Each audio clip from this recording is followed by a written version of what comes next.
16 years ago, I moved from Milwaukee, Wisconsin to Mount Olive, North Carolina to become a college professor. Mount Olive is a little bit of a lie. There's no mountains, no olives, just pickles. And in my first class that I taught adults who were non-traditional students coming back to finish their degrees. They had careers, they had families. And I knew they'd be able to tell I wasn't from around here because of my accent or lack thereof. And so I thought a fun icebreaker would be to ask them where I was from before I told them. And so I opened it up to the class. When I started, I said, "Where do you think I'm from?" And somebody said, "Montana." And I said, "Nope, I'm not from Montana, but that's not a bad guess." Somebody said, "California," kind of a neutral accent out there. I said, "No, not from California, but that's not a bad guess." And then someone said, "The Midwest." And I said, "That's right. I am from the Midwest.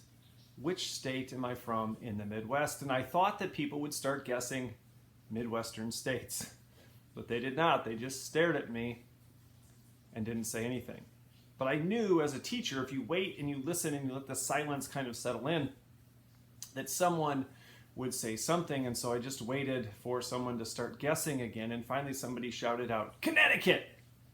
And that's when I knew I was a long way from home and people weren't entirely sure where home was. I also found out something else, that Yankees are a kind of person, not just a baseball team, and that I was that kind of person. I hadn't heard the term Yankee used in that way in quite some time. Mount Olive is also a funny place. Mount Olive is the home of Mount Olive Pickles, the second largest pickle company in the world.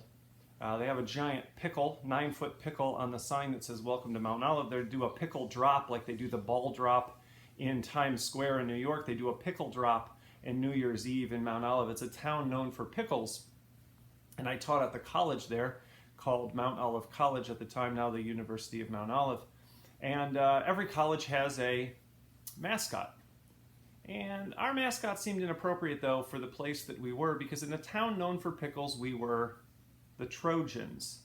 That's right, the Mount Olive Trojans in a town known for pickles. I kind of wonder what that meeting went like, the board of the college sitting around trying to decide on a mascot. And one guy says, "Hey, how about Trojans?" But he's just joking.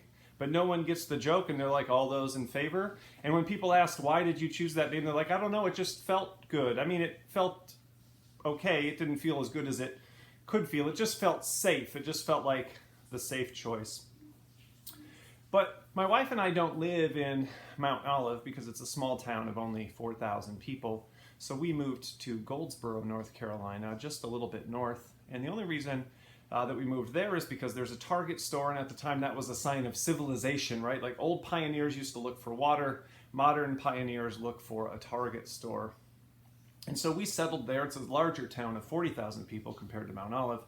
And the only reason there's a Goldsboro, North Carolina is because they have an Air Force base, which then populates the town around it. And the Air Force base is also inappropriately named. You can decide for yourself. The name of the Air Force base is Seymour Johnson. And I played high school and college basketball. I've seen plenty of Johnson, and I'm sort of had enough of that over the years. And you might think, "Dave, that's a silly joke," and nobody thinks of it that way. But actually, the slogan for the town is "Be more, do more, see more." So people definitely do get that sort of connection.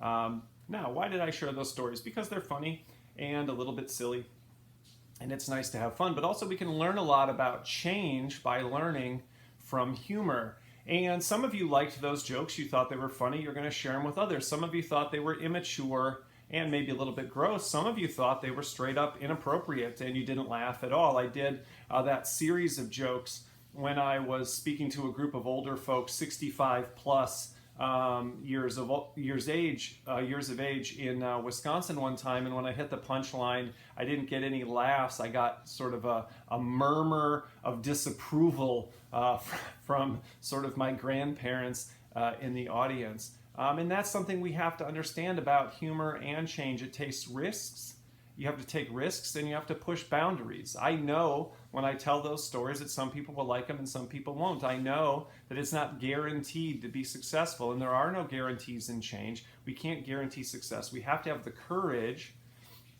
to take risks and push boundaries. The funniest person isn't always the funniest person. They're the person with the courage to say out loud things that other people are thinking. I learned this as the class clown. The class clown isn't always the funniest person. They're the person who has the courage to say out loud what other people are thinking, but won't say because they're afraid to get in trouble. And so that's my challenge to you today. As you think about change, as you think about moving forward during this difficult time, what are you doing to take risks and push boundaries? It might seem like this is the time to try to get safe. This is the time to hunker down. This is the time to look for security and stability, but it's actually a time to take risks and push boundaries, to do some things that might not work. Bed talks might not work. To try some things that might not work, but might work. And when they work, they might work pretty spectacularly.